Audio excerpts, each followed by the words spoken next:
Buenas tardes, mi nombre es Felicia Pérez y le voy a tomar los signos vitales de mi paciente. Primeramente vamos a empezar con la temperatura.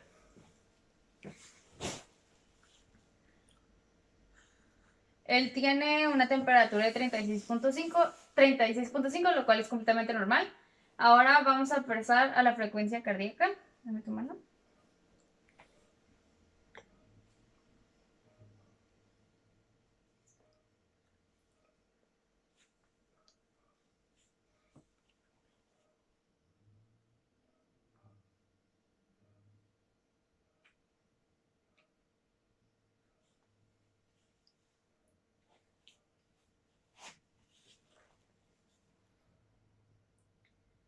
Él tiene un total de 15 latidos en 15 segundos. Por 4 nos da 60 latidos por minuto y es completamente normal. Ahora vamos a pasar a la frecuencia respiratoria. Él tiene una respiración de tipo abdominal, lo cual está bien. ¿Me permites poner mi mano en tu abdomen?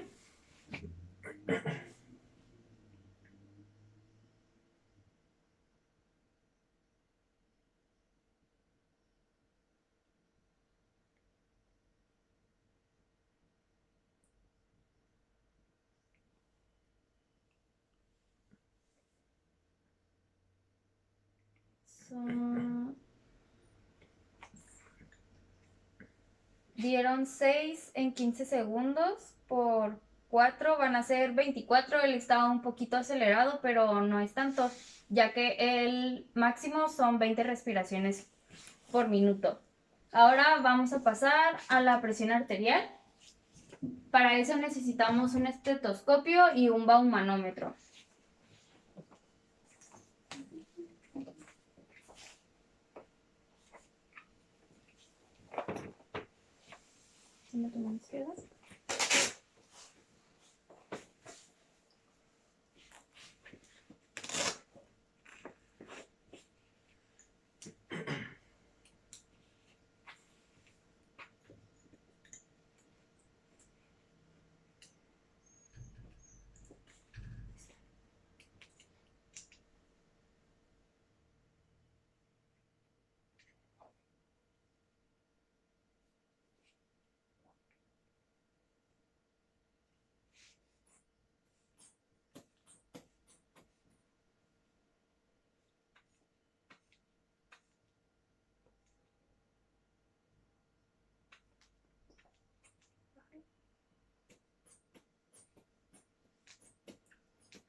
Él tiene un total de 120/80, lo cual está completamente normal.